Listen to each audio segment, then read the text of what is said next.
Good afternoon, everyone. I have 1 o'clock, so we like to be prompt, so I want to go ahead and get started. I am Peggy Watson with the Osher Institute for Lifelong Learning here at the University of Richmond, and I want to welcome you to our university.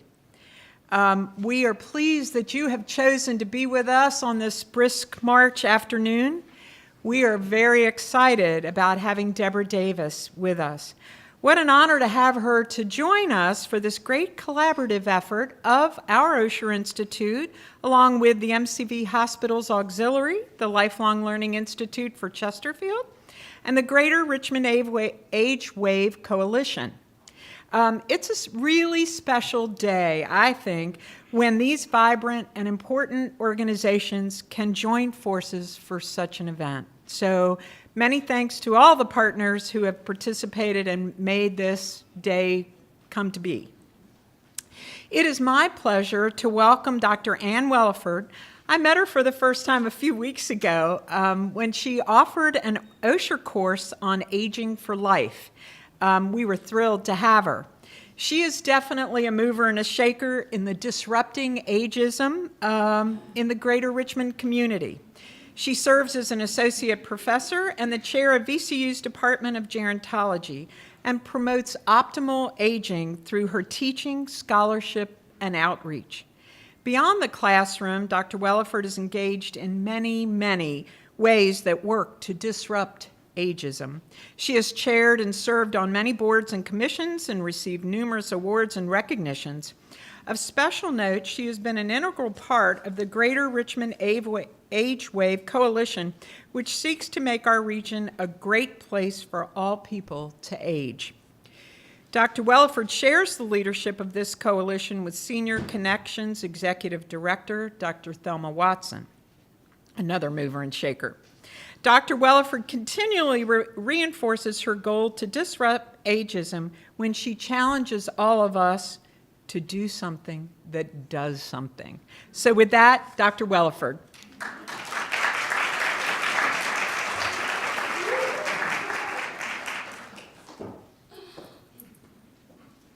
Thanks, Peggy. Wow, that was lovely. And good afternoon to all of our friends and partners who are here today for this wonderful event. On behalf of our Greater Richmond Age Wave Coalition, the MCV Hospitals Auxiliary Board, the Lifelong Learning Institute of Chesterfield, and the Osher Lifelong Learning Institute, welcome everyone. We are all excited to be partnering to bring up about this very special presentation by Deborah Davis. I'm pleased that I have the opportunity to introduce all of our sponsoring organizations, and then following these introductions, to introduce Deborah Davis, our keynote speaker for today. As Peggy mentioned, the Greater Richmond Age Wave Coalition consists of public and private organizations, businesses, and community members. We're working together to make our region a great place for all people to grow old. We're implementing projects to make our region engaged, livable, stable, and well for all people across the lifespan.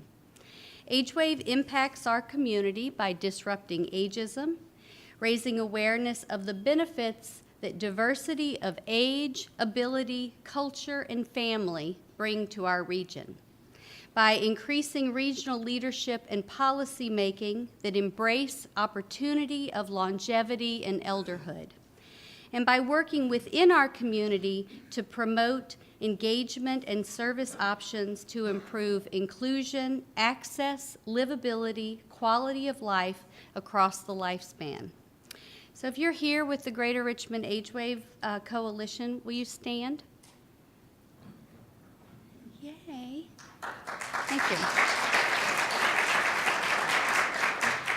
Next, I'd like to recognize the Lifelong Learning Institute of Chesterfield. Please stand if you're a member of the LLI of Chesterfield. Excellent. Thank you. LLI of Chesterfield is led by Executive Director Rachel Ramirez. Rachel, you want to stand up again? Sorry. exercise. This is good quadricep exercise, right?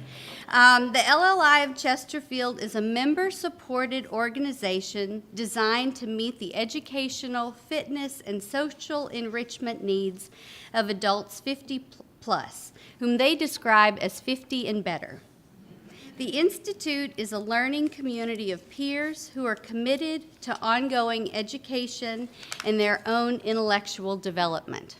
The LLI runs a year-round program consisting of spring, summer, and fall sessions. Many thanks to LLI of Chesterfield for being here and all of their members. Thank you. If you're a volunteer of the MCV Hospitals Auxiliary, will you please stand and be recognized? Excellent. Thank you. The MCV Hospitals Auxiliary provides support to VCU Medical Center's patients, visitors, and staff through service, fundraising, and other activities. The auxiliary offers an inviting and supportive environment to encourage volunteers in their service. The auxiliary raises funds to benefit programs and services at the VCU Medical Center. Funds are raised through operation of the Three Bears gift shop, vendor sales, and special events like Dancing with the Richmond Stars. During the holidays, the auxiliary sponsors the Love Light Tree, offering a special way for donors to honor and remember loved ones. Each year, the MCV Hospitals Auxiliary generously funds more than 50 projects to bring incredible value to VCU Health System. These projects range from initiatives to improve the comfort of patients to supporting and educating team members. Many thanks to the MCV Hospitals Auxiliary and the Auxiliary Board, and which is led by President Jenny Little. Thank you for being here.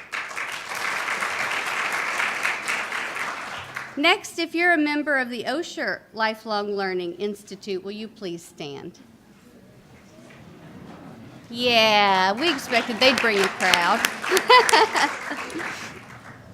The Osher Lifelong Learning Institute at the University of Richmond combines intellectual stimulation and civic engagement with a vibrant community of like-minded students age 50 and plus, remember, 50 and better, LLI says, on the campus here at University of Richmond. There are no entrance requirements, no tests, and no grades. In fact, no college background is needed at all. It's your love of learning that counts the most. Thank you, Osher LLI, for being here and, of course, for hosting this event today. Thank you very much. And now it is my great honor to present our keynote speaker, Deborah Davis. Deborah Davis is the Chief Executive Officer of VCU Hospitals and Clinics, VCU Health System, and Vice President for Clinical Services at VCU. She has more than 40 years of experience in the healthcare industry and joined VCU Health System in 2007. After serving as president of Pitt County Memorial Hospital, now Vidant Medical Center in North Carolina. She serves on the Vizient Board of Directors, which represents academic medical centers across the country. She's also a preceptor for the administrative residency for the MHA program at VCU and is on the advisory committee for Central Virginia Healthcare Executive Group. Ms. Davis also currently serves on the board of directors of the Valentine Richmond History Center, the American Heart Association of Metro Richmond, Chamber RVA, and is a member of the Children's Hospital Foundation.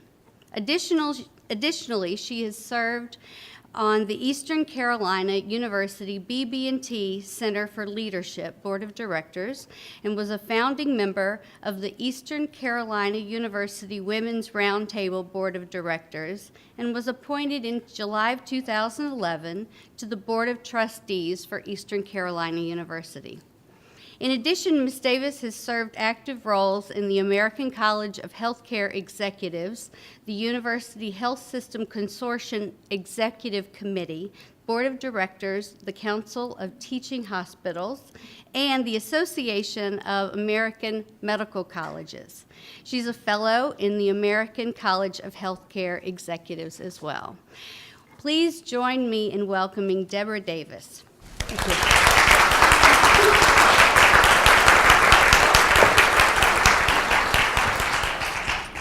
So just to see if this is working, I sometimes get asked if I actually ever work because I sit on so many boards. It does give me an opportunity to travel this fine country and see healthcare at its finest. I will tell you a little story, though, and I'm going to drive Shalita nuts because I never follow her script. So we actually have something that we call our community internship, where we started about 2.5 years ago, I guess. And we do very carefully screen. You have to get through a lot of hoops. You have to sign confidential agreements. You got to get all your shots. A lot of work goes into this. But we actually invite community members to basically be immersed in our health system downtown for 2 full days. And they will tell you 2 very long full days. And it gives community members, and it's been interesting to me, particularly those who have lived in Richmond most of their life, an opportunity to see what we get to do in our health system each and every day. And a very different perspective in terms of particularly the efforts over the last decade to significantly enhance our health system. And we get to show them things that people really don't realize. For instance, depending on when you ask me, we're either the 2nd or 3rd largest artificial heart program in the entire world. They get to go into our operating rooms and see some of the state-of-the-art transplants that are occurring. They get to go into our neonatal intensive care unit where babies who clearly would not have survived when I started my career more than 40 years ago, because I can actually still remember the very first baby in the health system I was previously with that actually lived that was under 2 pounds. And the technology we had for feeding that child was we used baby doll bottles. They were about that big to feed that child. And nobody had ever heard of something like an electronic medical record. In fact, I can remember when we actually finally convinced one of our executives that they really did need a computer. And I had to trick them to do that because they wanted something and I could produce it in a few minutes versus it would have taken days. And so when I talk a lot about the future of healthcare, I have to start with reminding folks how far we have come in our lifetime. And I think it's easy to kind of get overwhelmed sometimes with all of the chaos right now that we know is healthcare. And people believing, well, you know, we've never been through this kind of chaos before and we're not quite sure where we're going, and particularly young folks that join us, and it's like, can we really find our way going forward? And I'm here to tell you the answer is yes. We've lived through it before. We continue to see innovation every day. I will admit some of it's more disruptive innovation that we're seeing these days, but innovation nonetheless. And I do want to thank Ann for that introduction and for the Greater Richmond Age Wave for actually bringing together these coalitions, because it gives us an opportunity to interact, to share. I do need to share some facts and figures and a little bit of detail, so this will be more specifically information-packed because it's an opportunity to have engagement with the community. And we are going to leave a lot of time at the end for questions. So I will tell you, no matter how good we are and what the future looks like, there is no quick cure for allergies or the common cold. So if I start coughing, I'll warn you ahead of time, just forgive me, but we're going to keep going anyway. Yesterday I couldn't talk at all, so we're doing better. So the other thing I'll warn you a little bit is technology is pretty impressive. I was telling the story a little while ago, and I have to thank Shalita Drawbaugh and Allison Fisher, who's my chief of staff, for putting this presentation together. But I have to tell you, the first time I watched this a week ago, it's like, oh no, this is going to make me dizzy. So they said you can't talk about high tech unless we actually give you high tech tools. So that's what they're doing. So it is a pretty impressive use of technology. And so I asked Shalita, I said, why did you come up with this diagram for my speech as the lead-off slide? I told you I was going to embarrass you just a little bit. And she goes, because Deborah, every time you bring up something, you say, we have to think out of the box. So not only did she think out of the box, she gave me a whole lot of boxes to think from. So, because we have to challenge ourselves each and every day, it's very easy, particularly for those who have spent our entire careers in healthcare, to think in what we know. And most of us were brought up in a day and time where what we knew was you got sick, you went to a hospital, you left 6 or 7 days, well at that time, when I started it was 10, 12, 14 days. You went home and you really, as a healthcare executive, didn't worry about what happened before a patient got to you or after a patient left your doors. And so the challenge for us as we go forward is how do we change that paradigm? How do we partner with those of you, like in this room, to really create a very different mindset about what does healthcare really need to look like? What does it involve? How does it transcend our four walls? And even within the uncertainty that we're dealing with, we have to continue to think out of this box. And so, given my time this afternoon, I'm really going to focus on what I see as 7 major areas that we need to focus on, or the 7 trends, just to give us a flavor, and then we'll open it up later. And I have a lot of colleagues here, so if I stumble or mess something up, they'll certainly set me right. But we need to talk about navigating risk and regulatory complexity. Healthcare is highly regulated, which it needs to be. But in some ways, we've got a lot of conflicting regulatory entities. And one of my folks that works with our regulatory is actually sitting in the back. She has to deal with it each and every day. And you'll see the alphabet soup of folks that we have to report to. Workforce shortages. Back in the 90s, we were very concerned about what was going to happen with the workforce in healthcare, and I will tell you that is reemerging as a major concern and not the traditional healthcare workforce. Population health quality. How do we actually ensure the well-being of a population, and is that even feasible, or do we have to stratify for risk? Information technology advancements across the board, and you're seeing an example of that.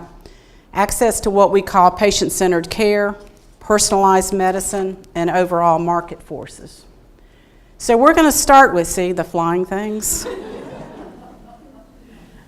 So we're going to start with healthcare legislation, and the current state really is that the state is uncertain as we go forward. We have folks that watch pending bills and legislation both at the state and the national level, not only in healthcare but across our entire educational platform. Try to anticipate the implications of all of the new additional regulatory complexity, insurance coverage trends in healthcare, as well as tax reforms, because tax reforms significantly impact institutions such as mine, that not only are we a major, large academic medical center on our downtown campus, but we actually span the entire Commonwealth. We have now more than 100 sites across the entire Commonwealth. But the reality is the impact to our potential cash flows impact our safety net hospital status. We are the largest safety net hospital in the entire Commonwealth, which means, as Dr. Rapley likes to say, we take care of a patient no matter what door they come through.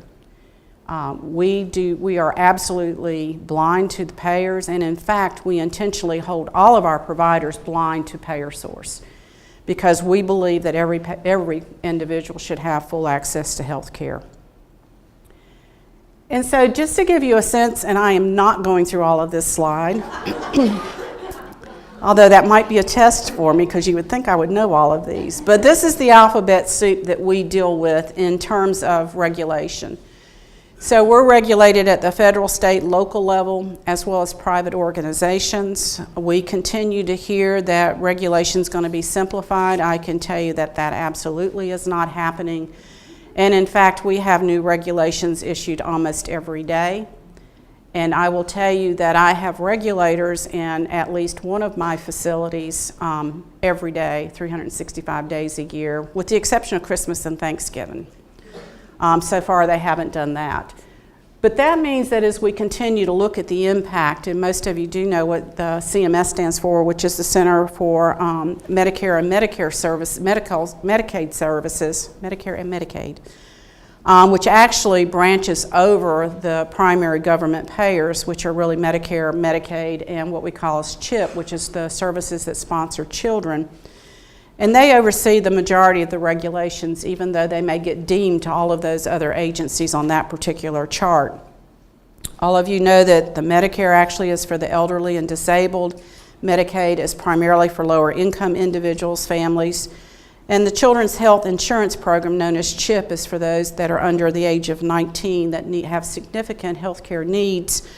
And in fact, we were very concerned going into this legislative session because there was an effort to actually not reauthorize CHIP, which would have put, even just in the Commonwealth, more than 120,000 children at risk. And in fact, their coverage, we went into a gap status for almost 100 days where these children that were at high risk had no coverage. Institutions such as ours says we're going to take care of them anyway because we are a safety net hospital, but I will tell you there were a lot of sleepless nights in terms of what was going to happen with probably one of the most vulnerable of our populations. And so as we talk about healthcare trends and coverage trends, there is a belief that to reduce cost and improve American insurance coverage, the federal government enacted what most of us know is the most significant piece of legislation prior to what happened in 2010, which was the Medicare and Medicaid Acts back in 1965. And the newest piece of legislation, although it gets referred to by a whole lot of other names in 2010, is officially known, and I'll quote that, the official name is the Patient Protection and Affordable Care Act of 2010, often referred to as the ACA, which the most significant piece of that was that it mandated coverage for almost everyone through some mechanism. And I'm going to show you why that was so important, what impacted some of the trends, and what already is reversing as a result of some of the most recent pieces of legislation. So nearly 20 million adults gained coverage through the enactment of the ACA legislation, primarily through what became known as the health exchanges and Medicaid expansion in many states across our country. And so I'm not going to go through a lot of the details in this graph, but what I want you to do specifically is look at what happened in Q3 of 2016 when we actually hit our lowest point of adults without health insurance as a result of the enactment of ACA. And these numbers don't get talked about a lot. There's a whole lot of rhetoric that's going on around this topic, and no matter what your politics are, these are real numbers. We, for the first time in a very long time, some say maybe as far back as 1965, got to the lowest percentage of adults in the U.S. that did not have any kind of health insurance. Now look what's happening already. The trend is reversing. And while the percentages are low, the numbers are huge when you lay them across the entire population. So considering the repeal of the individual mandate within the far-reaching Tax Cuts and Jobs Acts of 2017, the number of people with health insurance would already decrease by almost 4 million by 2019 based on the forecast. So that equates to, once again, the numbers climbing, and equates to almost 34 million uninsured Americans, which we believe ultimately leads to higher unreimbursed care, because the reality is when individuals are uninsured, they still show up in our emergency rooms, which is absolutely the wrong place for them to be.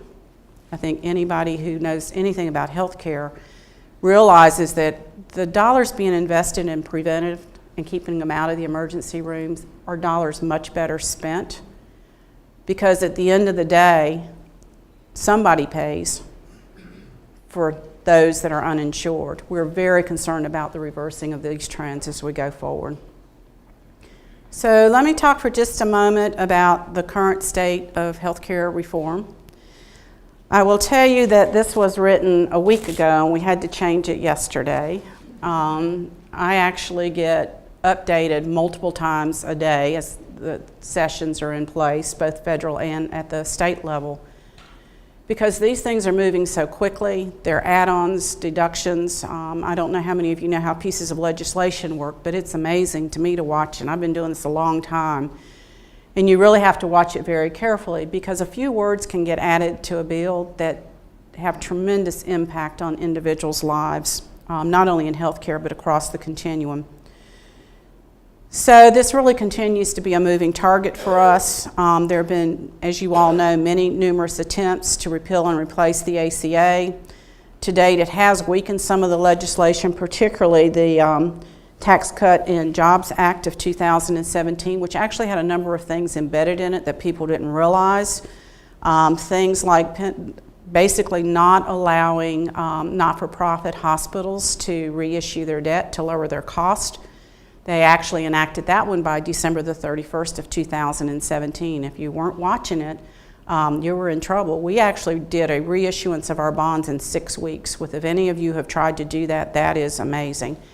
But it was substantial amounts of money to us not to do that, money that we need to be able to reinvest in what we do as our mission.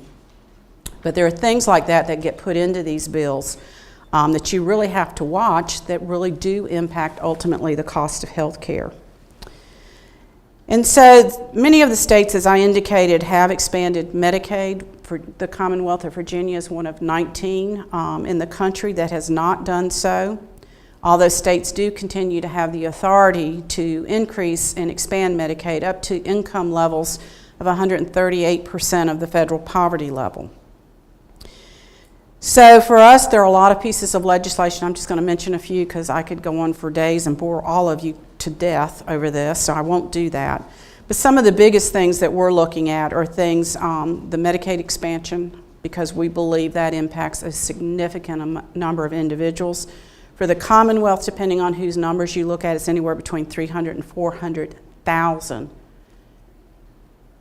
of our fellow individuals in Virginia. In addition to that, we did finally get delayed at least through October of 2019, although we think this is pretty short-lived, what's called 340B drug pricing, which you may be seeing in the national news. There actually are suits that have been filed by the American Hospital Association, the American Essentials Hospital, which are the safety net hospitals, and the Association for Academic Medical Centers.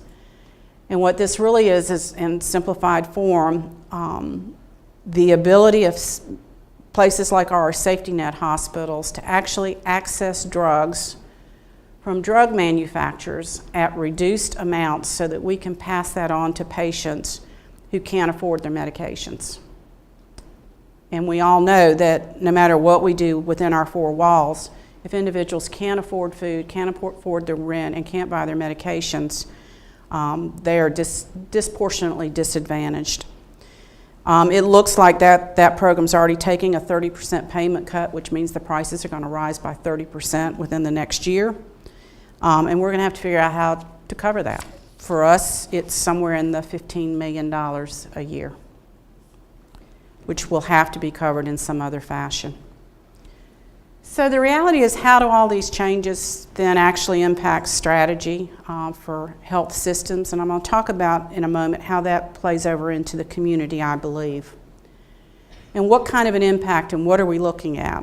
Nobody would argue with the fact that we need to continue to be focused on quality, increasing it each and every day. We actually in our organization say safety trumps everything else, and then quality and efficiency. The reality is, if we do it right and do it right the first time, it's going to cost less and the outcomes are going to be better. And we strive to be what we call a highly reliable organization. We've dedicated a lot of time and resources over the llast decade. And most health systems have done that and made significant improvements. But that only really focuses on, again, what's within our four walls. And thinking out of the box means, and moving into population health, that we assume more responsibility, as do individuals, for their health care along the entire continuum, and most would say for their own well-being. And so we have continued as we face, I didn't put the picture in here, it's really about the storm clouds. How are we going to deal with all this change and uncertainty? And as we do that, and there are more and more people because we're actually seeing significant increases in those that need health care and our population continues to grow, we actually are also facing what we call workforce shortages. Now, I lived through the 90s when we had dire predictions of what was going to happen, particularly with nursing. And many health systems were bringing nurses in from other countries and training them. We know that such things that this is going to happen again. One of the good things that the legislation around the Affordable Care Act did, that it did mandate that people be given access to things like health exchanges and other opportunities to gain insurance coverage. And so what that actually did was it created a macro force that then is driving demand for health care actually up. We treat somewhere around 4,000 outpatients a day, Monday through Friday on our downtown campus. We see somewhere around 750,000 outpatient visits across our campus, and it's growing in terms of double digits. That's happening across most of healthcare, even as it moves out into the community and primary care and other players in the market that I'm going to talk about in a minute. But what that's also doing is driving our workforce demand needs. And like many of us in this room, because I'm that 50 and better group, I like that term, by the way.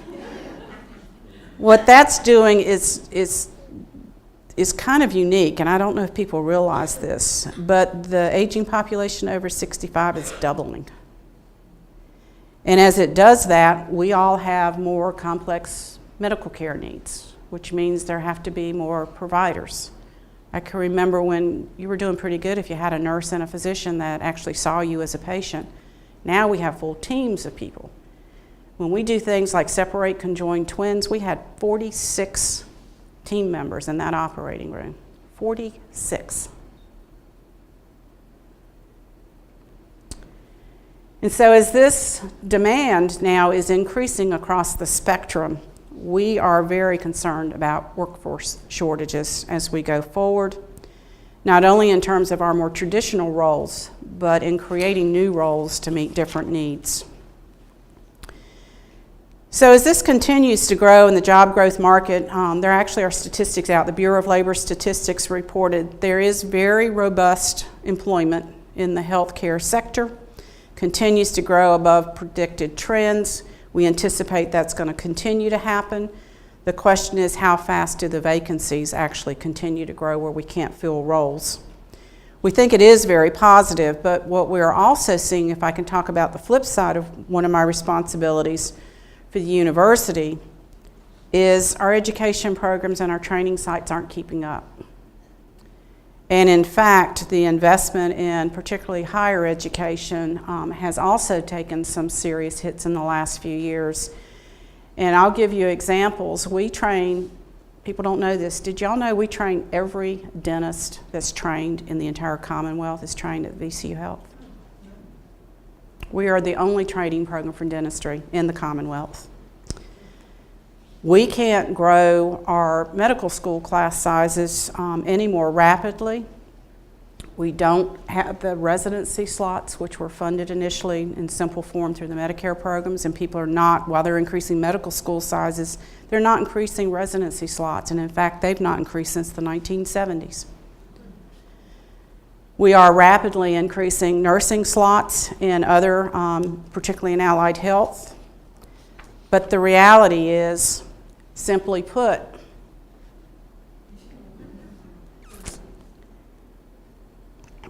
we right now are experiencing robust employment growth, but we're also seeing increasing delays in being able to fill key slots.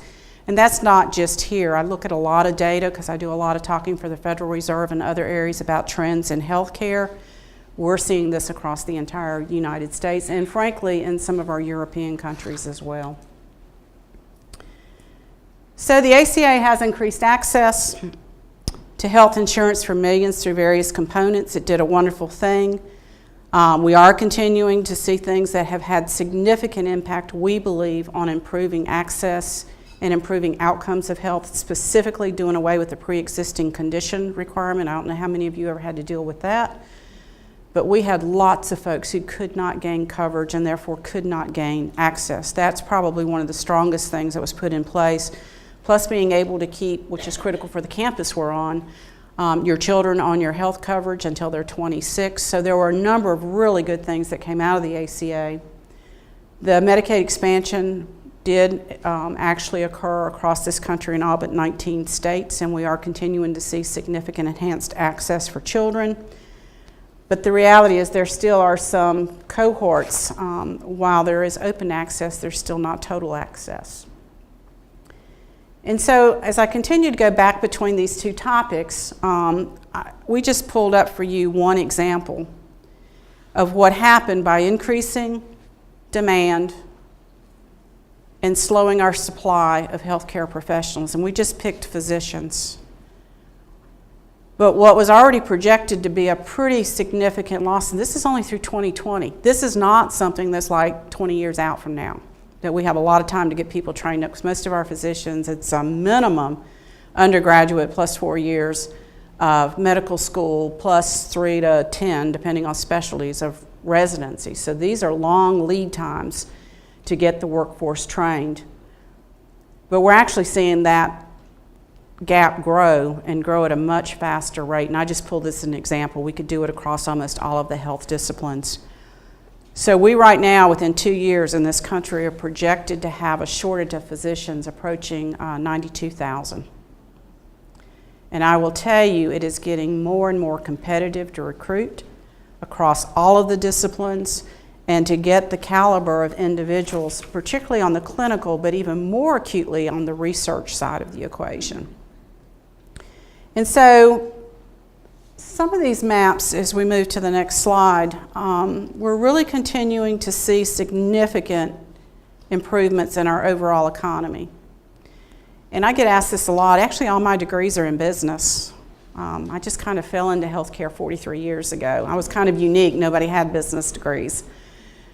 And so it's always fascinated me in terms of how the healthcare cycles actually lag traditional business cycles because of that supply and demand. And when people are doing well, they have access. It takes you a while to ramp up healthcare. And so they actually, if you look at the overlay of those business cycles, they actually lag slightly.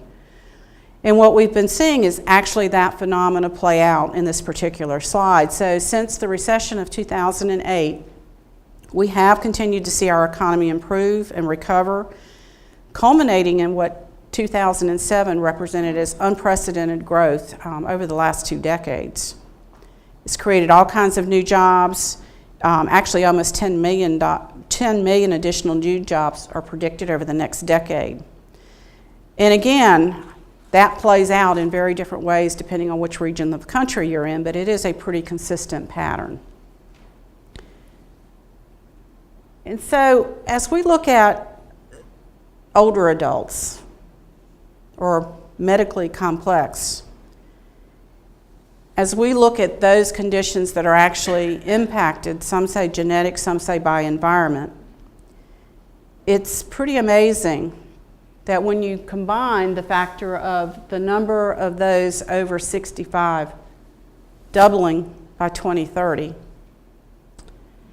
and then you realize that almost all of us, as we reach the age of 65, have a minimum of 2 of these most common 10 chronic conditions, all of which require significant resources.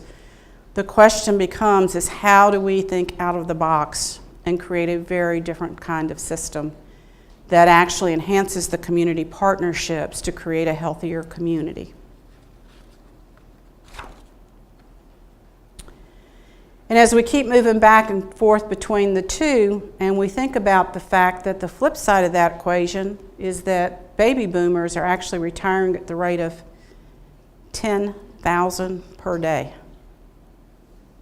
Are you kind of getting the picture of what's happening here? So there was a survey done by the American Mobile Nurses that actually found that 60,000 nurses have exited the workforce since 2012. So that's over 5 years. And the projections based on this survey are that 73% of baby boomer nurses plan to retire in 3 years or less. And while the nursing profession has been somewhat more successful, I would argue, at recruiting into the nursing ranks, growing their nursing programs, and a key indicator is they, for the first time, have actually had double-digit increases in the number of males who are seeing nursing profession as a positive career change. They've been able to slow some of that growth down, but the numbers in total are the biggest base. So sometimes when you talk about percentages, you have to be careful when you're looking at it in terms of absolute numbers. But I will tell you that there are other professions that have not been quite so lucky.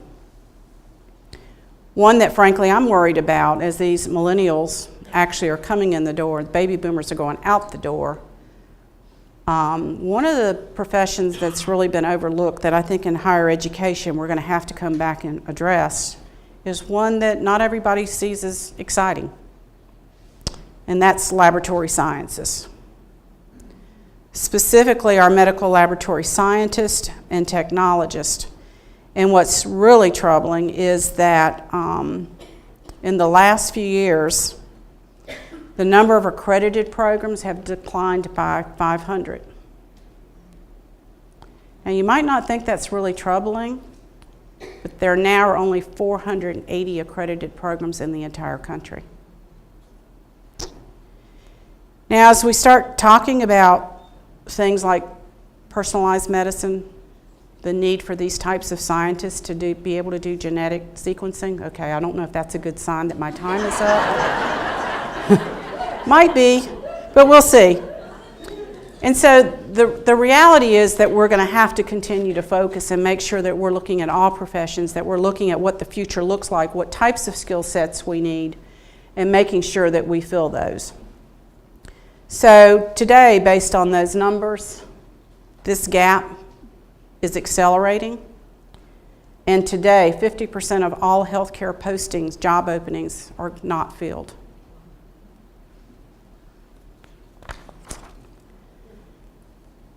So we believe in the future it'll also be a creation, you heard me speak of new healthcare jobs as prominent health issues continue to evolve and expertise is necessary, or we have to reinvent things like laboratory sciences. And I'm going to give you one brief example that has just happened. There's growing research, as you all know, with the addiction crisis. We at VCU have been doing a lot of work in that space. We have a lot of world experts as a part of our panel. And just recently, the American Board of Medical Specialties actually officially recognized addiction medicine as a subspecialty. I bet you all didn't realize it was not a subspecialty until very recently. So now degrees and clinical roles are being designated to match up with more closely some of the issues that we're having to deal with. So we believe that regardless of ACA's contribution to an increased demand for health care, we're going to have to continue to strategize and move towards what are called the next major disruption, what are called value-based payment strategies, where we typically have been paid in a very different way than what we can expect to be paid in the future, and how does that drive in a positive way, because it has the potential to actually fragment care further. I think as healthcare leaders, we have to work with our communities to figure out how do we actually not only improve the current situation in terms of what most of us see as a major fragmentation of care, and actually move it longitudinally across populations and outside of our four walls. We all know, we've seen slides in every different way. The next one in terms of we spend a lot of money. We spend 18% of GDP, and depending on which day you get me, if I'm arguing the business side or the health system side, I can say that's either good or bad. But it's a lot, and the reality is we spend more than most other countries, and yet our outcomes and our life expectancy no way equates in terms of a value equation to where we need to be going forward. And the reality is we have worse healthcare outcomes, specifically in areas like diabetes and ischemic heart disease, because we don't manage them, I believe, outside the four walls very effectively. In terms of education of those that have diabetic conditions, the acceptance of certain things around diet and other environmental issues that impact, or even certain things such as making sure you check your blood pressure on a regular basis in terms of heart disease. Things that even those of us in healthcare don't do a very good job of, let alone asking others to do it. So the reality is we are moving from the past, which is really focused on we compete for volumes. The reality is, even though we are a major not-for-profit, we still have to have a bottom line to reinvest and pay our people and to replace facilities and to buy equipment. And it really is a paid by number of visits and tests ordered. It's not really about managing care overall at the end of the day. To a more capitated, what we call a capitated model in terms of value-based care, and I'm not going to spend the day because there are hundreds of these models that are out there, but just in general principle to understand that what that means is that we are trying to find more affordable solutions and trying to invest in community health and other types of things that we've not traditionally seen. I kept telling you there are a whole lot of acronyms. I'm not going through these, but this is just a sample of the value-based programs, and I think we're going to leave this because I think they're videotaping. So if you just want this for a reference slide, as you start seeing this in news media and other places, it'll give you some sense of all of these programs that are being rolled out and rolled out at a pretty rapid pace. And particular interest might be the MACRA, which is the Medicare Access to CHIP Reauthorization Act that I mentioned, and the impact that has in setting the future course. That actually got reenacted for a decade, which is highly unusual. Usually it's a 6-year maximum rollover. So that's going to become a floor foundation for the building of some of these other programs as we move into the future. Go to the next one. But I actually think this is a pretty critical slide, although it is a little bit busy. We believe that in order to effectively manage and implement these value-based programs, that systems such as the one that I represent, but frankly working in partnership as we are attempting to do, if you've been following the news, because we have to come together even if we're being competitive in some senses to manage populations and to invest and use our resources wisely. Because at the end of the day, clinical care, specifically access to care and quality of care, only makes up 20% of what affects health outcomes. And there are a lot of studies that have been published. And people are pretty much amazed by that. So it's really about what many of you in this room are doing, is how do we translate the expertise that I believe we bring to the table with our clinical expertise and resources to impact what really is impacting health outcomes, which is everything else. So as we move through that transition, the future, we believe, is really that integration across the community. All three health systems, as I said, have come together to demonstrate that we understand this principle. We actually have certain, because my team, many of whom are sitting down here, know that I believe in metrics, because if you can't measure it, you can't improve it. And we actually came together and said, there are a few things that are just not acceptable to us. We don't think they're acceptable to the community. And I'll give you a couple of examples. Did y'all know that Richmond is the second most challenging city to live in the United States with asthma, according to Asthma and Allergy Foundation of America? Did y'all know that? That's not a good place to be ranked. The higher, the worst. We're number 2 worst in the entire country. So we decided, and we were all seeing particularly pediatric cases repeatedly in our emergency rooms for conditions that should be controlled in the community. You would think these would be easy things to do, but they're not. Standardizing protocols for how we all take care of these children to be exactly the same, so that as we're educating families and school nurses and others, we're all speaking from the same set of standard protocols. We found a few other things that, frankly, we should have known, but we didn't. Even those children that had insurance coverage, the coverage only pays for one inhaler. How many of you have young children or grandchildren? That doesn't work if you're trying to take it back and forth to school. They need two. We're working to make that happen. And we're working with others, the city public school systems, many of you in this, the auxiliary gives us grants on a regular basis to help support these kinds of efforts. And these are things that we believe can make a difference. And oh, by the way, if we do all of those, we get the right clinical protocols, we make sure they have inhalers, we make sure they have medication.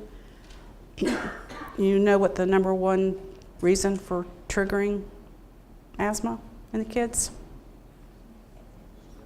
This is a test. Mold. Guess how many of these kids live in mold-infested houses? A lot. So we're also working with the VDH Healthy Homes to see if we can do some eradication, because we can do all these other things, but just like I said, that's 20% of the equation.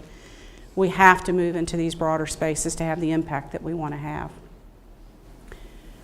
So I want to move to information technology and interoperability. How many of you are wearing Fitbits on your arm? A lot of you.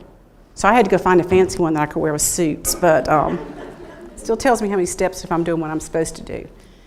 And oh, by the way, I can sync it to my iPhone, so I have a record. But you know what? I can't get it into my medical record. I still have to write it down on a sheet of paper. Does that make any sense? Mm-mm. So we think that in order to be able to link all of those components that I just talked about, we have to advance faster in the interoperability within our technology.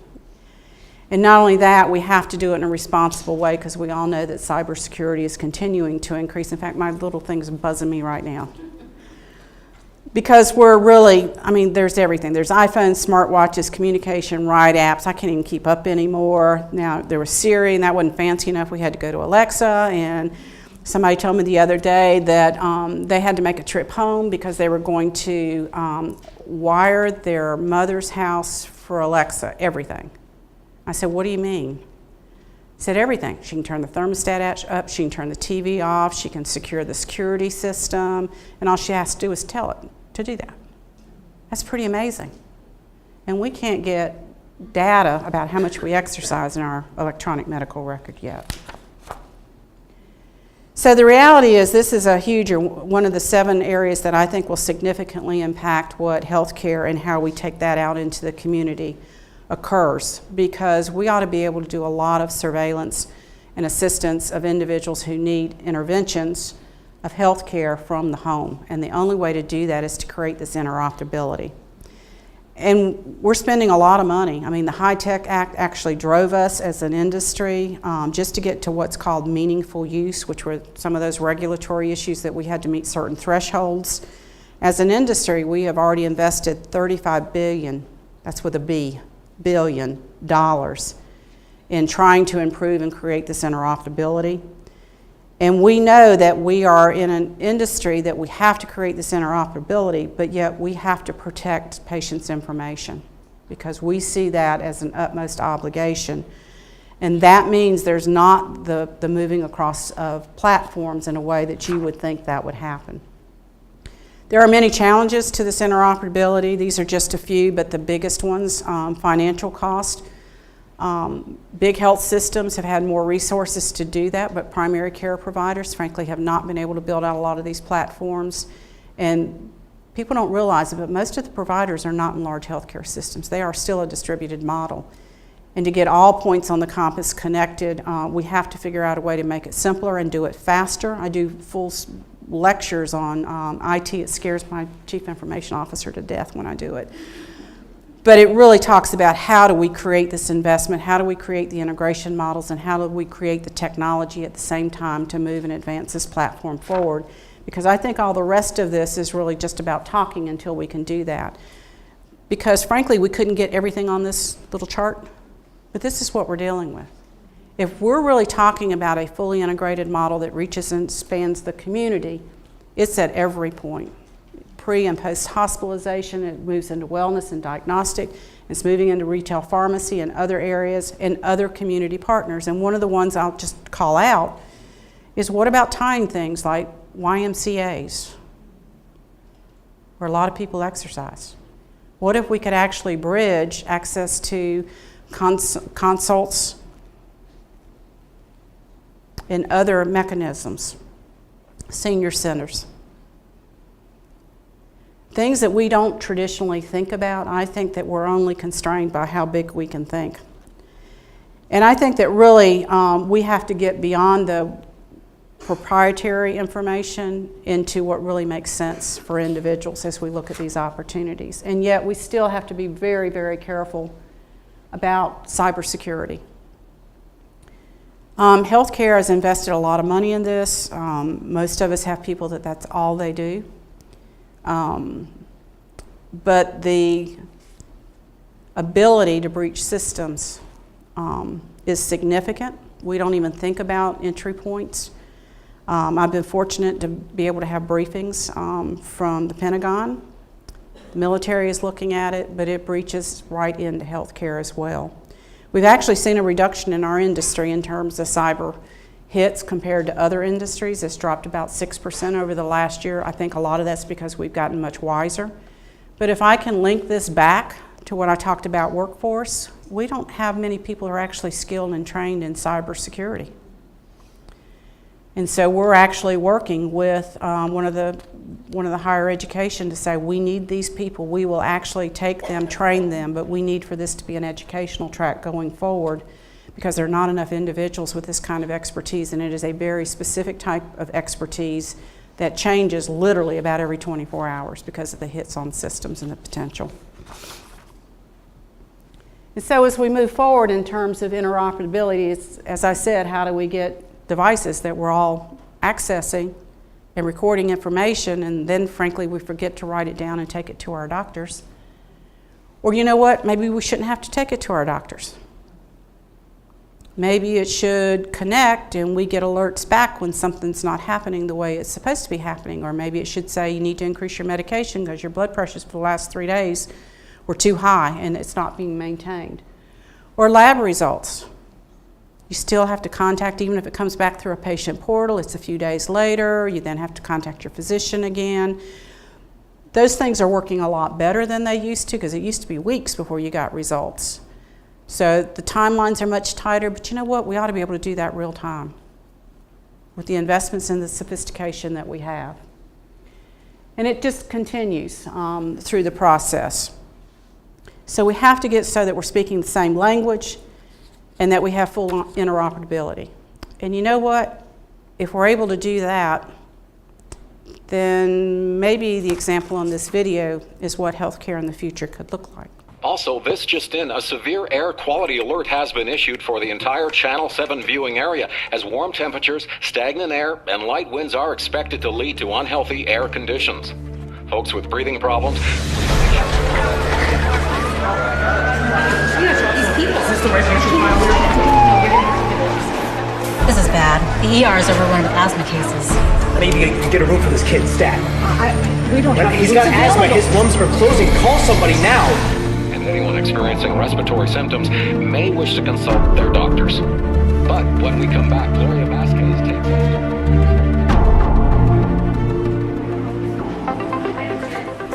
Great. Well, let's see how the tests come back, and we'll monitor his progress. By the way, did you see the air quality alert?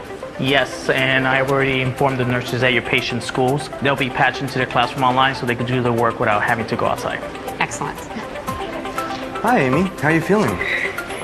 Hanging in there. Well, the data uploaded by your inhaler shows a big increase in usage. Let's get a reading on the spirometer. Yeah.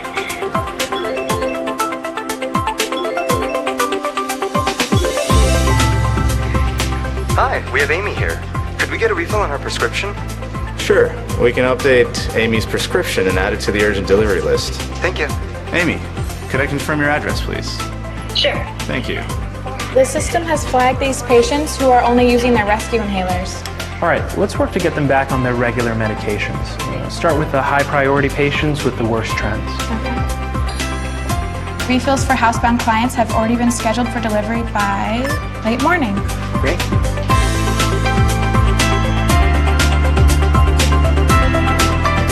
Jeff, the systems integrations that you championed are totally paying off. Asthma admissions are way down. I mean, do you remember the last air quality alert that we dealt with? Yeah, I do. I was taking my son to school when I received these alerts about picking up his rescue inhaler. Oh yeah, I can check that for you. Thank you. Oh, and I also wanted to talk to you about the status of EHR integrations and facility updates.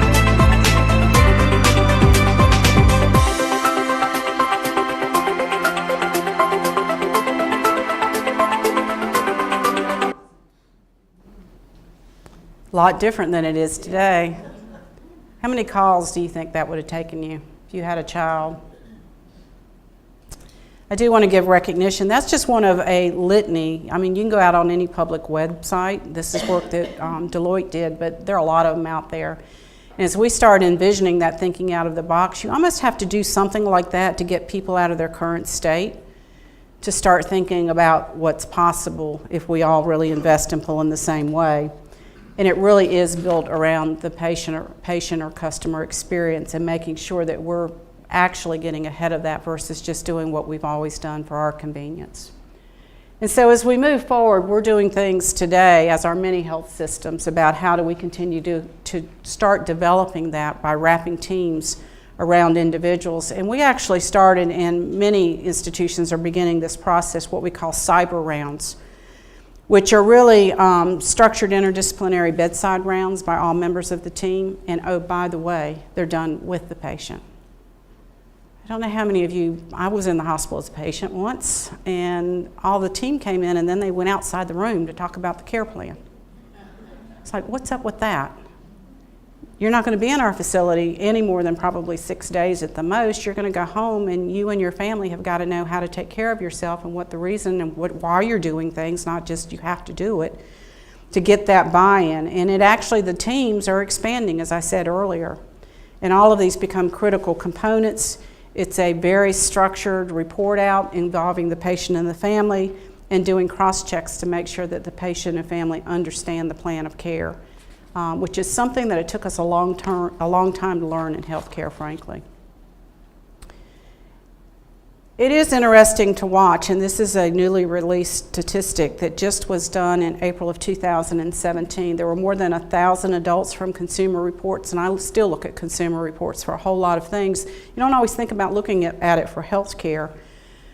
But now 78% of people believe that the government should help make sure everyone has access to affordable quality health care through whatever mechanism you believe that's appropriate, and that we have to continue to make sure that that's across all populations with unique needs who are disproportionately, we believe, affected by high cost of health care, which we have a responsibility to bring down the cost of health care, inadequate insurance coverage, and frankly, geographic unavailability. And we all know there's a maldistribution of resources.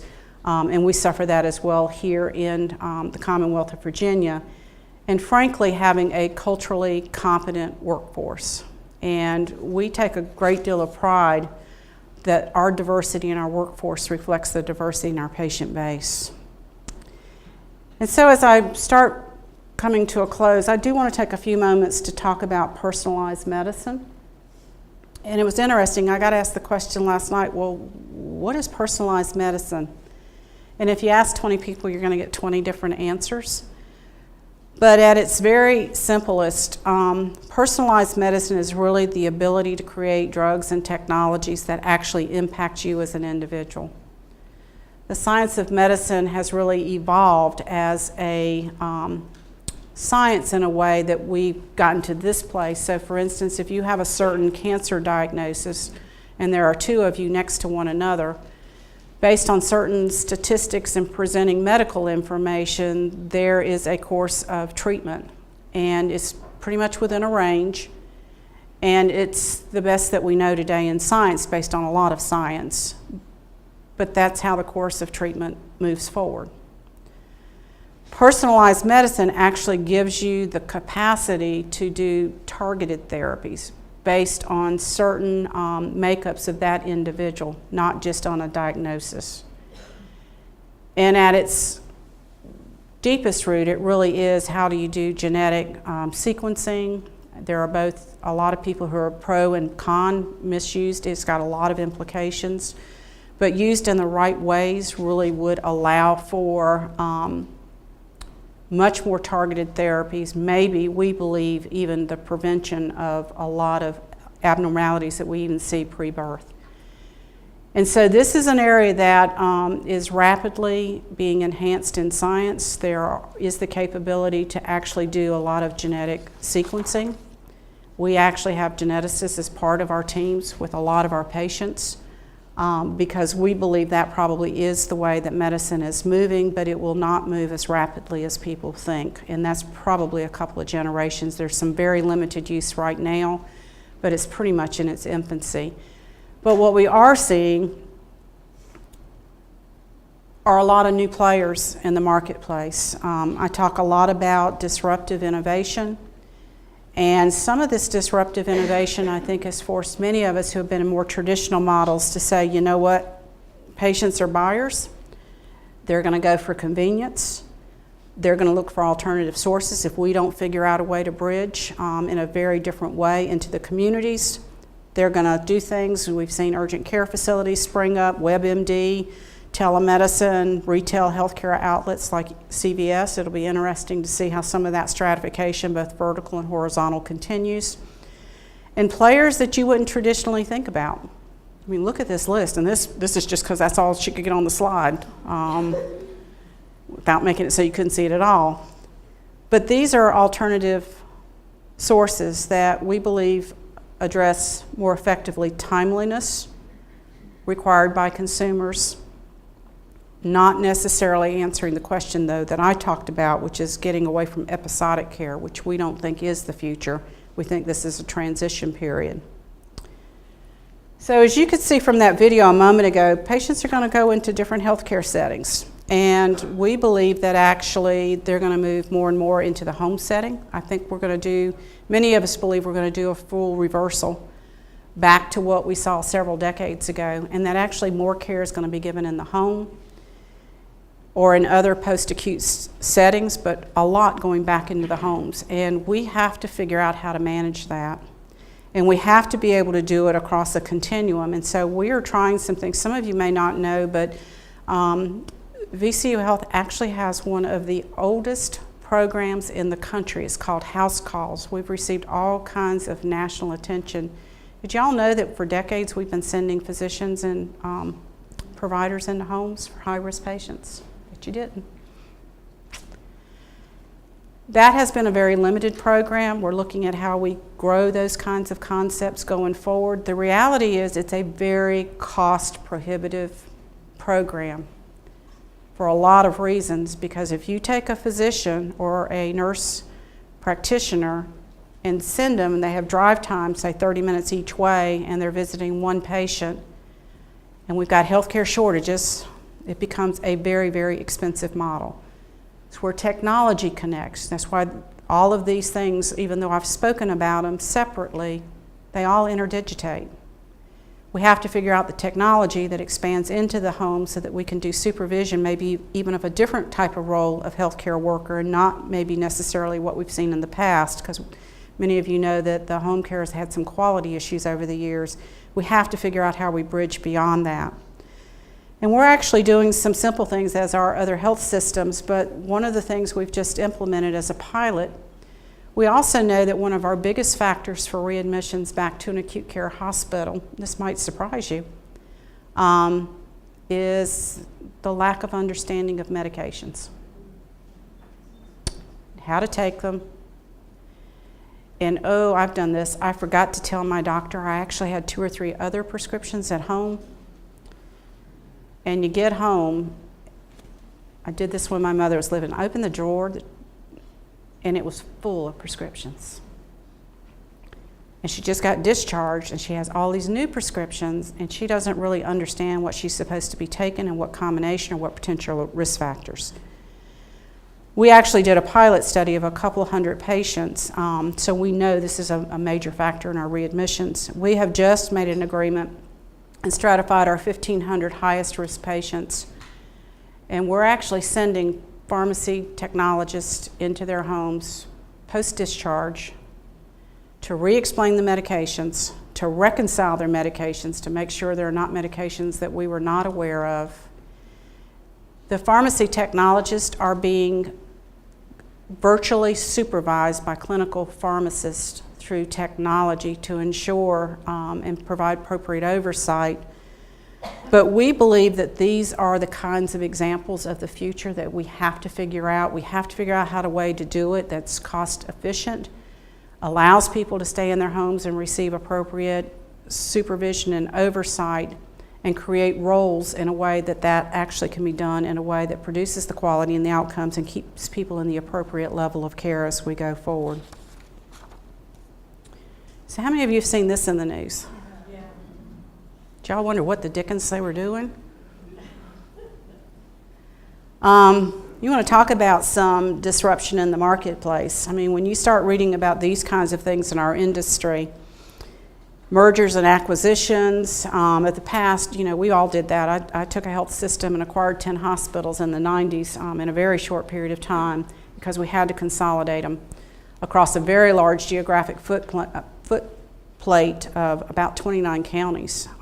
So we've all been there and done that through different generations of time.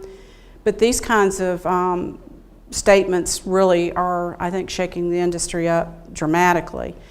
It's driving convenience, responsiveness, ease of navigation, so that you really do have one-stop shopping. These are some of the examples of the past that we've seen: horizontal mergers, as I said, vertical mergers. A lot of us are moving into joint partnerships. We're doing that, for instance, with Sheltering Arms to create, because believe it or not, the Commonwealth does not have a state-of-the-art rehabilitation hospital for post-acute.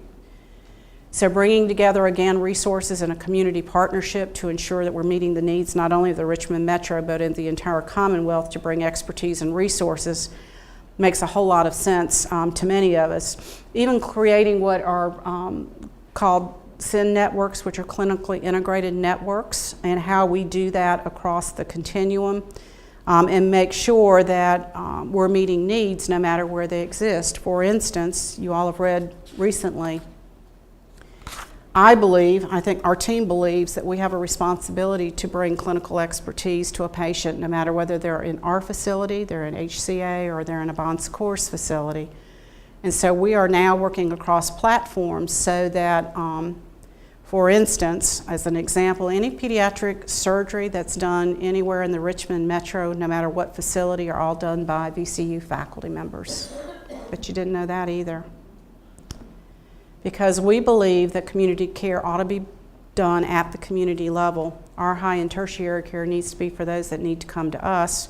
That's creating a distribution and access for our partners, and it actually is using resources wisely for our community, we believe. And we're doing that across multiple platforms, and we'll continue to do that because that actually, we believe, also enhances access, expertise, getting resources in the right place in terms of access of care.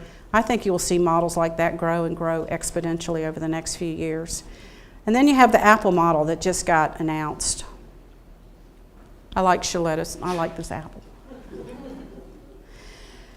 So frankly, this is a totally different model. So Apple has just announced that they are going to create a company-owned medical clinic, which is similar to what a lot of businesses have today or have done now for a couple of decades. A lot of these were started almost 20 years ago. So that's kind of like, yeah, we've been there, done that. But remember what I said about hooking all these devices up? So who's the leader in the market doing that? Guess what they're going to do? We believe that is the underlying driver, is this actually is going to create a new business model for them, but they're doing it by virtue of what they're doing in the healthcare space. I would say stay tuned for that one. I think that one may revolutionize some of what we're doing. And then you have what I mentioned as the Amazon, JP Morgan, and Berkshire Hathaway, and frankly, we're not sure what they're doing. I'll be honest. We know that they've got their knowledge and their size and business intellect, and clearly their knowledge of industry. But this is kind of to represent. They really haven't announced anything. They have to understand the complexities of healthcare and transforming drug pricing. Drug pricing actually is the one thing for our health system and every health system in this country, and for you as individuals, that is climbing faster than anything else. I think we experienced something like 23% increases over the last 2 years.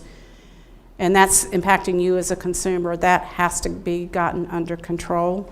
They have said they're going to do that, so stay tuned. But this one really is still, I think, pretty much up in the air, and there's not much public information available in terms of what their plan is. So stay tuned.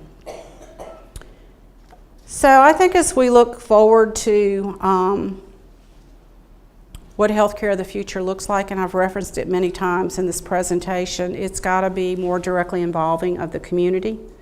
It can't be us just sitting in our ivory towers or all of the things that we do in healthcare. It's got to be reaching out to those communities and making access even more available. As you all know, there's a lot of work being done in the East End by multiple systems. But it's not just the health systems. We have strong community partners, and it's not just about providing health care. We're actually sending several of our health sciences schools and others are actually going to set up educational bases in that community.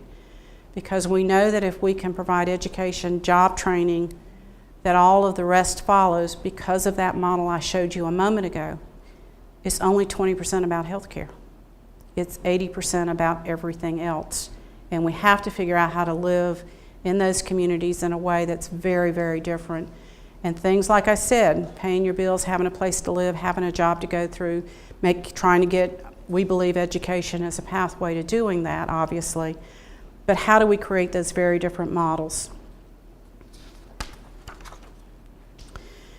So as we start recapping, I couldn't believe I actually looked at this and remember a lot of this stuff. That kind of worries me. So we talked about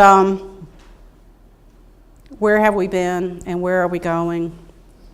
Some folks in this room might remember the 50s and some of what was happening in healthcare. I've actually, I'm not sure I could put my hands on it anymore, but I used to know what it cost for a day of care in what used to be my former health system in the 1950s. I used to know it by each of the decades. What we do know by records, though, is in the 1950s, the price of healthcare actually doubled. The 60s is when the unemployed had difficulty affording insurance. Most of us remember those days. There was a lack of medical professionals. There was totally a lack of access in this country, particularly in the rural areas of this country. And it was in 1965 when Medicare and Medicaid was actually signed into law. By the 70s, we started seeing technology. In fact, I can remember when I actually owned my first scientific calculator, because I was getting ready to go to college in the School of Engineering as a computer science major, if you can believe that, Susan. I probably shouldn't tell you that. I decided that was not for me. Back then, it was an entire warehouse, and you had to punch the cards. Not quite like it is today. And my parents struggled to buy me a scientific calculator that was $462. I'll never forget it. Came from a very poor family. That was a big deal. Same scientific calculator you can get for $3.99 at any drugstore. The 70s saw a lot of advancements in technology that we continue to build on. DRGs, does everybody remember those? Diagnostic Related Groups was a big payer. Brouhaha that we all thought would take down our entire healthcare system. The 90s, we saw escalation of healthcare costs that doubled again, rate of inflation. Saw a lot of mergers and acquisitions, a lot of systems starting to be built. I'm one that believes that we've been here before. I am very optimistic about our future. I'm not one that says the world is falling. In fact, I challenge us every day because I believe every day we can do better. We have to learn from the lessons of the past. But I believe together with our communities, we can create over the next 10 years wonderful abilities to actually not only extend life, but to make our lives healthier, and to do so in a way that is not so cumbersome as our current systems are.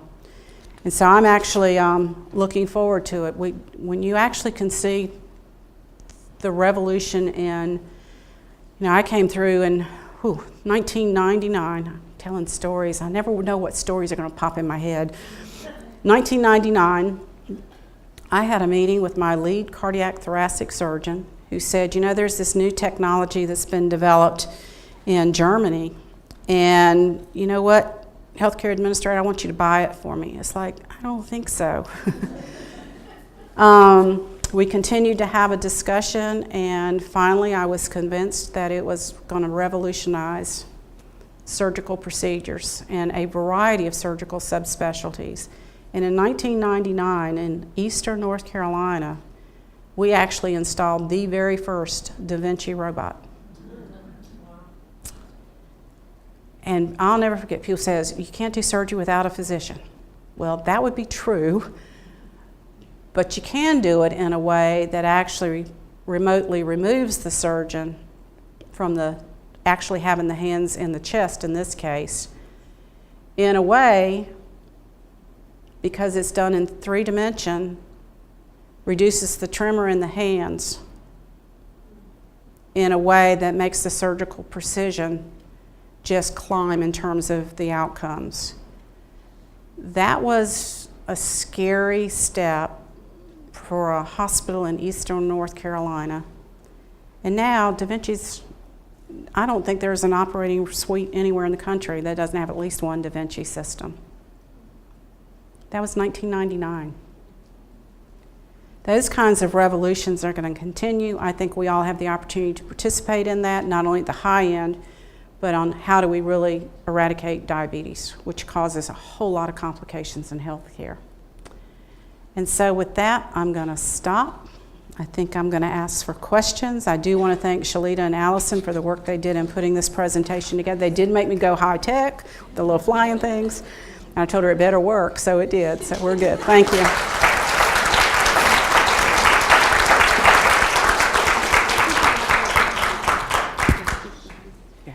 Okay. He can turn it up back there. Okay, so we do have about 30 minutes for questions, and we will have people with mics. Raise your hand with the mics. Okay. You've given us a lot to think about and probably prompted a lot of questions. So please, as you have questions, raise your hands and someone will bring a mic to you.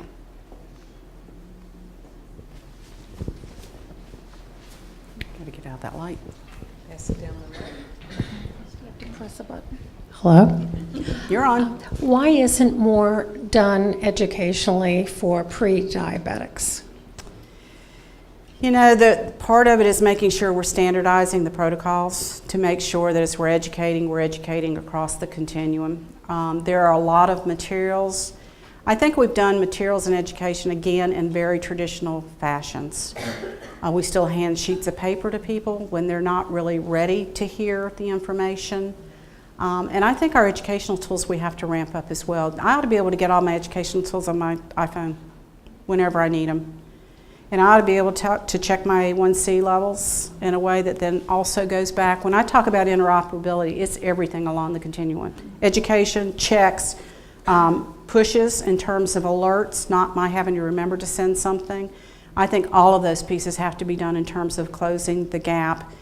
And you know, there are a lot of automated pumps for insulins that could send signals back that actually could be monitored in a different way, so that you're reinforcing education real time. I don't know about you, but most people don't absorb a lot of education at one point. And if you tell me now and I don't really need it for 3 months, it's very difficult. So I think we have to get the educational process much more real time as well. Well, I really do believe with the numbers that there are, it doesn't make any sense at all to not notify the patient, to get real serious, and to get real educated real fast. I agree. Because so much could be avoided. And to me, that would be an excellent place to start with those numbers. Right.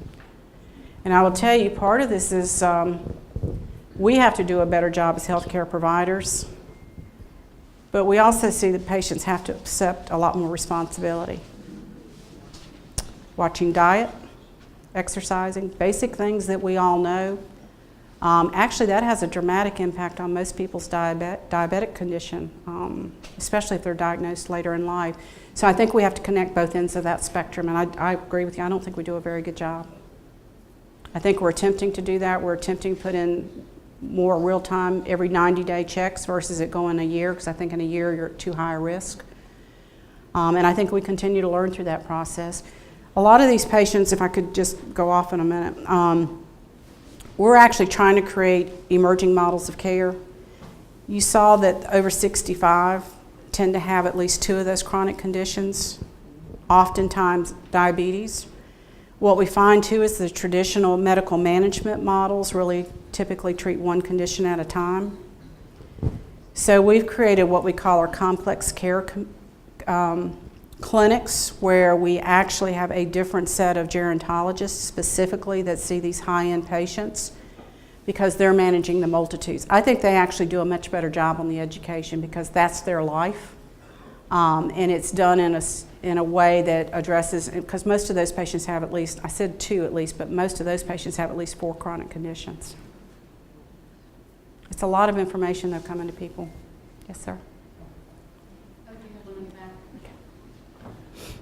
Thank you. The undocumented residents are going to remain something of a problem since they're not permitted by law to take part in Medicare or Medicaid, and I wondered if you had any comment on that. Mm-hmm. There are some exceptions, particularly under emergency Medicaid, specifically for women who are having children. There are some exceptions, but there are only a few exceptions. And the reality is, as I said earlier, hospitals are required, if a patient, whether they're documented or not, comes into our emergencies departments under EMTALA laws, we have to take care of them. We see a lot of patients then that need, for instance, chronic dialysis, which is covered under the end-stage renal disease program under Medicare. Those are very expensive, very long, sometimes for life conditions, and you can't just not take care of them. So that's when I talk about, we pay for it one way or the other. It'd be nice if we paid for it in a much more rational way.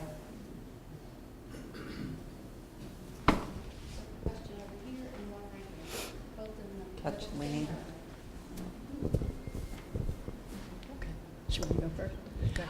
What would you see in the future here in Richmond with your the information that you've given us today as a cooperative sort of maze between your facility, Bon Secours, HCA? How do you see that playing out in the future?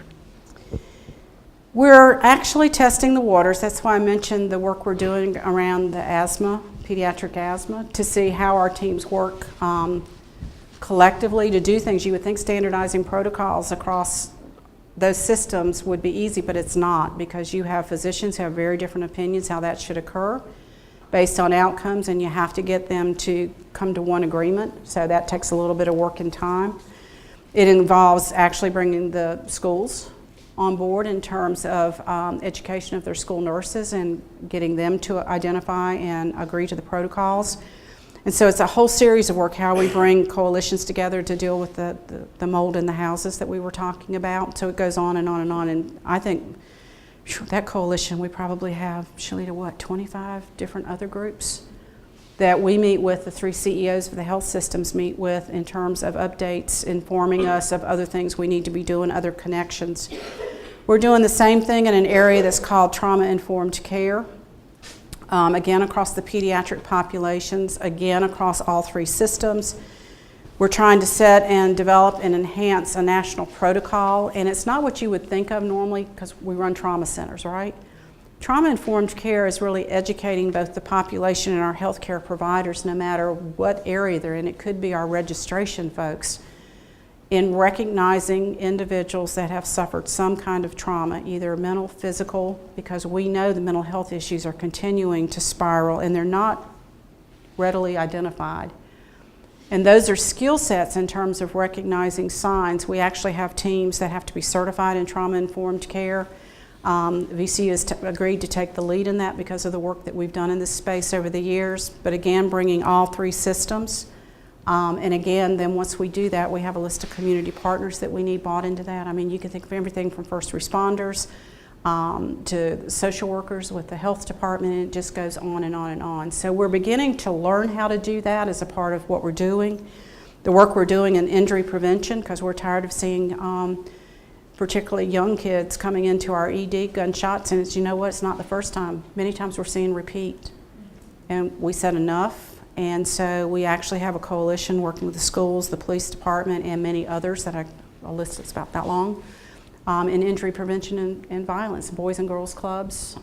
Again, thinking outside of the box of how can we have an impact, because what we're seeing today is just not, it's not acceptable to any of us. So how do we break those patterns? And we can only break them with community partners in the community space.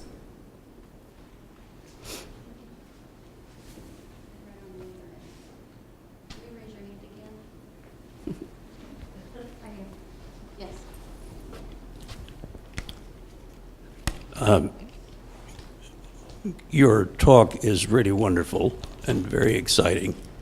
I don't ask a question, I simply make an observation, and that is that I'm not sure everybody is aware, but 2/3 of our population are not able to enter the military because they're too fat, they're too this, they're too that, they're too something. Mm-hmm. So this is a really big problem. Mm-hmm. It is. Thank you. I've been in healthcare for a number of years. When I first learned electronic records, one of the key concepts was that we were going to be able to put all the information in different pools, and if you went to Chicago, you could get the information from Richmond. If you went to California, you could get the patient's information back so that you wouldn't have to start all over again in different emergency rooms. I don't think that's really happening the way it was originally set up, and I remember learning that, and that was going to be the big facet, that we could get information back and forth, but I don't think anything's been done. Is that correct? There actually has been a lot done, but we're not where we envisioned we would be at this point in time. So we actually can, there was a lot of work done on the health exchange network for Virginia, which did not make the progress at the speed we thought it was going to, which was actually going to become, Susan, I'm going to oversimplify this, you correct me if I'm wrong. It basically became a hub where all of those disparate systems that I was talking about would actually come in. It would become a translator back to those systems so that you could get that information. Not only could you get it, but you could actually then write orders and change direction. We can do view only to a lot of different entities. Even today, we've got connecting work, for instance, with the Virginia Department of Health, because we take care of a lot of their high-risk mothers. They're not really on a system similar to ours, but we actually can get view only for that so that we actually can check progress. But you can't actually change it because that record is currently owned by those entities and those patients. So to me, that's the next step that has to happen. Systems have developed and developed rapidly, but a lot of that is proprietary information, and getting them to play nice in the same platform has been a challenge, and Susan Stegall, our CIO, spends most of her life doing that. We can get better pharmacy information so that we can send electronic scripts and actually see that back. The challenge is we have patients who want to go to multiple pharmacies, to multiple providers for multiple prescriptions. That has been a challenge, and we're trying to figure out how do we overlay those platforms. So there has been a lot of work done in that space. You can pretty much get to everything. I can get to everything through my own patient portal, but we're not where we need to be, where it's seamless. It's not seamless now. It can be done, but it's not seamless by any stretch of the imagination.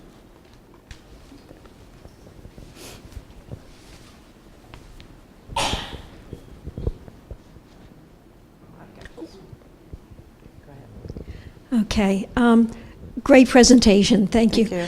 In light of so many people being so sick in our country, younger and younger, what, if anything, is being done in medical schools to train doctors about the value of the research that's been done in preventive medicine with life choices like diet and stress?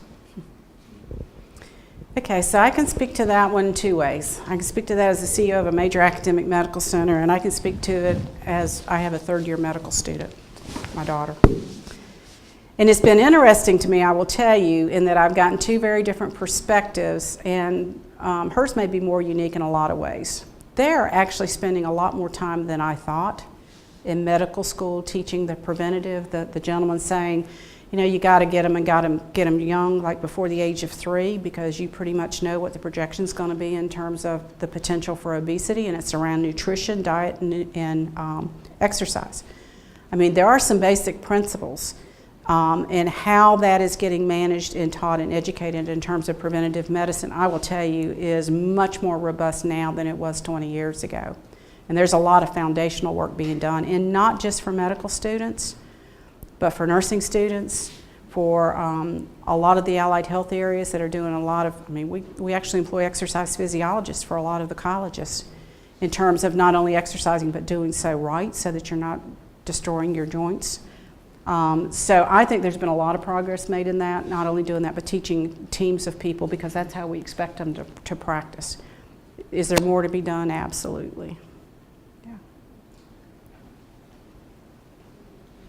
Well, I really appreciate all the information from your talk. One thing that I haven't been able to understand, the proposed legislation, if the state accepts Medicare and gets $500 million from the federal government and turns around and charges hospitals $340 million for a bed tax and dumps 300,000 more patients into the system, how will that affect your ability to provide health care? Well, let me see if I can clarify that. So it's really about expansion of Medicaid. The theory that's been proposed on the, and you know the Senate and the House legislation that's been proposed is very, very different. We had written last week, we thought it was going to make it through. It's not. You know, the governor has convened a special session on April the 11th. They are like light years apart still, so it'll be interesting to see how that plays out. But the theory is that if Medicaid is expanded, 90% of the Medicaid is actually matched at the federal level. So those are the dollars they keep talking about are being left on the table. They are truly being left on the table because we're not able to draw down the matching federal dollars. Whether you think that's a good thing or not, that's the practicality of how it works. So there was this idea that, you know what, we in the state don't have the money to expand Medicaid to draw down the federal match. So we're going to create this bed tax to get the dollars from the hospitals primarily to then use at the state level to draw down the matching federal dollars, and then we're going to redistribute it.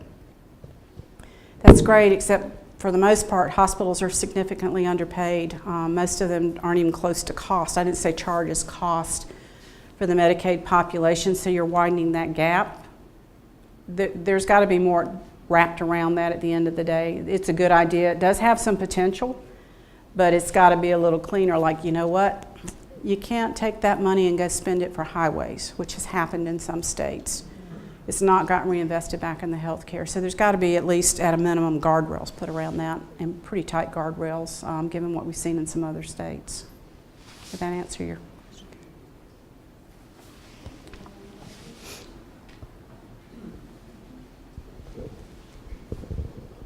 Yeah, for the general population, I mean, I think that a lot of us think that a single-payer system would be a good thing. I'd like to know, as a healthcare provider, what would your opinion be about a single-payer system? Honestly, it depends on which day you ask me. You know, that's one of those things we probably could spend several hours on. There certainly are pros and cons, and it depends on which single-payer system you look at to model, because they're all different. People sort of group that as one, that all single-payer systems are exactly alike. To me, probably the biggest advantage is I believe that there's a lot of administrative overhead waste in our system that really has nothing to do with providing health care. Just as an example, for every insurer that we have, and we have a whole plethora of insurers, the administrative overhead we have to investigate, pre-authorizations, every one of which is different. The actual processing that occurs in terms of bills and follow-up and denials, every one of those processes are different. It's amazing to me, Julie and I were talking the other day about some of the delays that we were seeing in scheduling some outpatient procedures, which frankly doesn't make patients very happy. It doesn't make me very happy. The delays are because of the delays of getting the pre-certifications from the insurance companies. Because you have to justify. Their game is really they want to put all the obstacles they possibly can because they don't want to be spending money on health care. So to me, if there are opportunities to get away from what I consider as non-contributing dollars to providing in securing health for healthier communities, then I think that's a good thing. I think some of them go too far, frankly, in terms of restricting choice that I think is probably the other end of the spectrum. So I think there's some opportunities there, but I don't think there's one off the shelf that anybody can say this is what we ought to do. I think administrative overhead, if we can get it out, absolutely, those are dollars that in my opinion are just totally wasted, and the dollars are phenomenally large. But on the other end, I don't think anybody sitting in this room would take very kindly to be told what kind of procedure you could or could not have because of age. So I think that's the other extreme.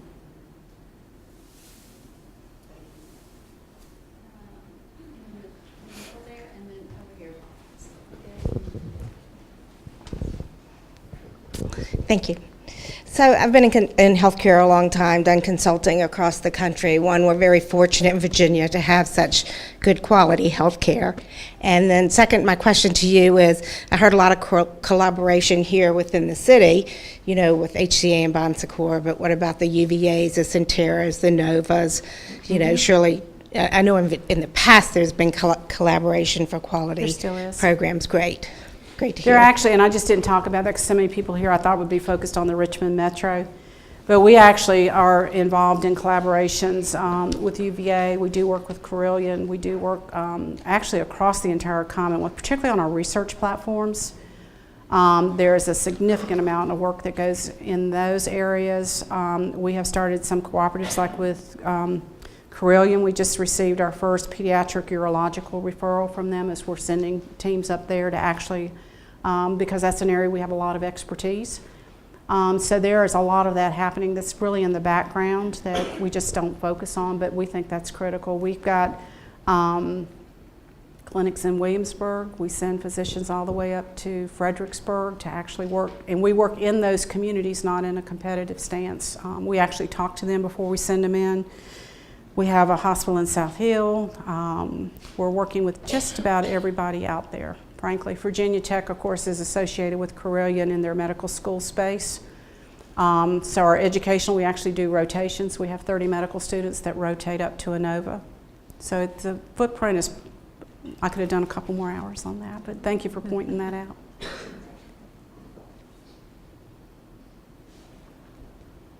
I wonder if I understood you correctly. I thought you said that all pediatric surgeries in the Richmond area are done by VCU faculty. And I wonder... Pediatric surgeons, the high end. I didn't hear. Yes, our pediatric surgeons are doing surgical procedures at all of the facilities. So they're doing them at all the facilities. Correct. But is it not correct to say that all pediatric surgeries are done by VCU faculty? Correct. That, to me, that's just astonishing. I have a second question. But they're doing them in those facilities when it's appropriate. Yes. I mean, people don't know this, but it's our neonatologists that staff the NICU unit for CJW. Another question. I'm astonished at the volume of patients at these free clinics that are done periodically in Southwest Virginia. I wonder if Medicaid expansion will address any significant amount of that volume. So I guess the first part of the question is the funding. Will that funding be alleviated by Medicaid expansion? And secondly, if there is funding, are there practitioners in those areas? And if not, what's going to be done about that, if anything? Well, you just kind of in a nutshell described the whole speech. It's about, yes, we need expansion. Will it totally eradicate the need for those? Probably not, because of the issue of things like undocumented individuals who aren't going to qualify for Medicaid under those provisos. But if you add 300,000 to 400,000 additional Virginians to the rolls and they have access, that probably will drop that. It's not only in the medical side, but our dental teams go out and do exactly the same thing. And dental care, as we all know, has a direct impact on your overall medical condition, and in fact, a very significant one. I do worry about the number of providers in those rural communities. I told you the hospital in South Hill, which is a very rural community, we just opened a brand new replacement facility. First ever they've had since 1956. Recruiting providers to that community is a major challenge, even when we are tying them back to the academic medical center. We've been more successful with them tied to us than being independent, but that's a very large, I mean, I hate to say this because this is kind of sad if you think about it. Several years ago, before they became associated with us, they had to shut down their OB program, so they were doing no deliveries. The Southern Crescent, 150 miles, there were no providers to deliver babies. That's sad. We're in 2018, so I think that we have to figure out how we create these networks in a way that our providers feel supported. They can't be out there on their own. They've got to be connected, I think, to larger systems, but placed in rural areas. And we have to train in those rural communities. Frankly, I think when we train them there, we're more likely to be able to recruit in the future. And we have to use other providers like nurse practitioners to the top of their scope of their practice. I can sort of answer the question back there. I guess you're familiar with RAM, Remote Area Medical. I go up to WISE. I've been going for 5 years. Which is wonderful. Thank you. And we see about 2,500 patients in a weekend. But we've noticed since ACA came in that there has not been a drop at all in the number we see. We saw about 2,400. So there's not any physicians up there. Your dental school is terrific. That sends a lot of people up there. There's a tremendous need for dental in the rural areas because there are no dentists at all in the WISE area at all. There are a few physicians, and RAM has a clinic up there, but there are very few physicians. So we have a whole weekend of treating patients up at RAM. Right. So we've noticed no change at all since the Affordable Care Act came into effect with those patients up there. But a lot of them are children that would be covered by Medicaid, which might prompt some locations of some dentists in that area right now who cannot get paid at all because there's no coverage. So you have to start looking at how do we start connecting those dots in a way that you got to get paid something. You just can't give it away forever. So how do we connect all those systems, payment, providers, and location, particularly in rural communities? And thank you for doing that. That's a labor of love. Speaking to this same issue, U of R help support the health wagon that goes out there, and they've not only not seen a reduction in patients, but they had to up their fundraising to give care, because if they accept Medicare from somebody for payment, but then somebody comes in who doesn't have Medicare or Medicaid, and they take a $10 donation from that person, they can be charged with Medicare fraud because they're not charging the same amount. So that way they almost have to give everybody free care. Otherwise they put themselves in a real bind with the government that they'll get fined and they'll get shut down. You've got to have the same fee schedule even if you have payment plans. We have time for one more question. Make it easy. I'm getting tired here.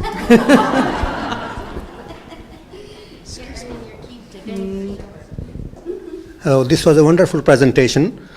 And my question is about the medicines. I know they are wonderful, and life-saving, they are necessary.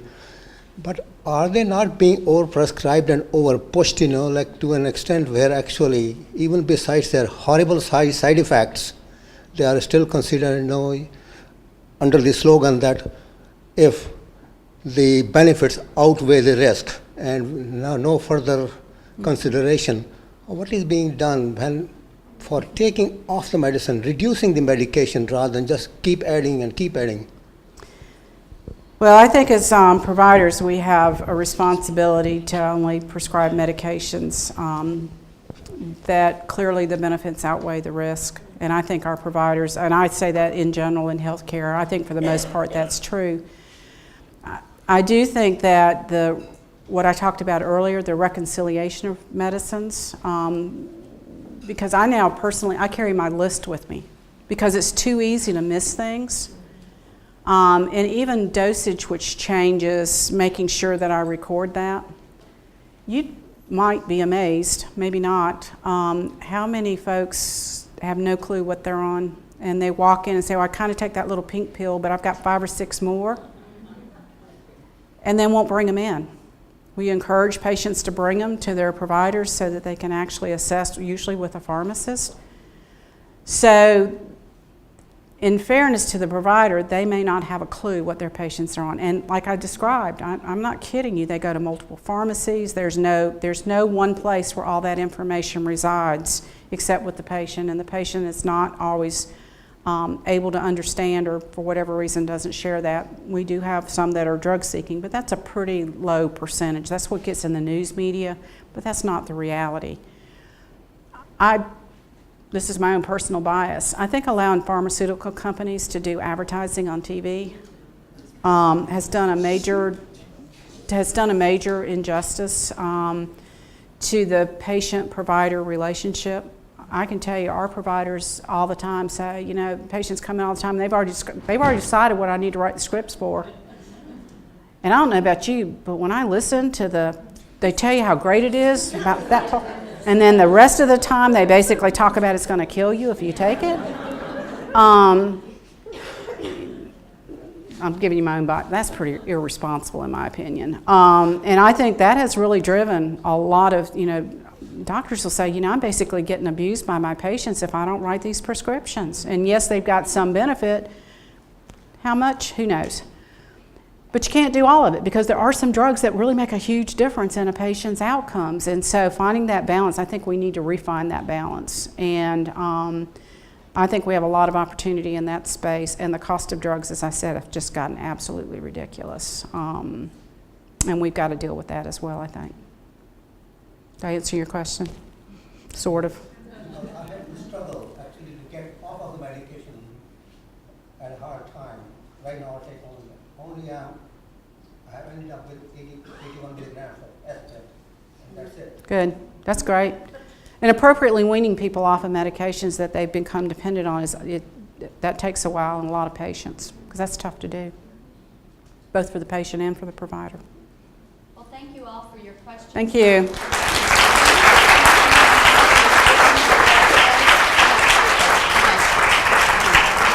Amazing. Okay, well, thank you all for being here on behalf of the Greater Richmond Age Wave Coalition and our partners, LLI of Chesterfield, the MCV Auxiliary, and also the Osher Lifelong Learning Institute, not just for being a partner, but also hosting. Everybody have a great day. Thank you so much.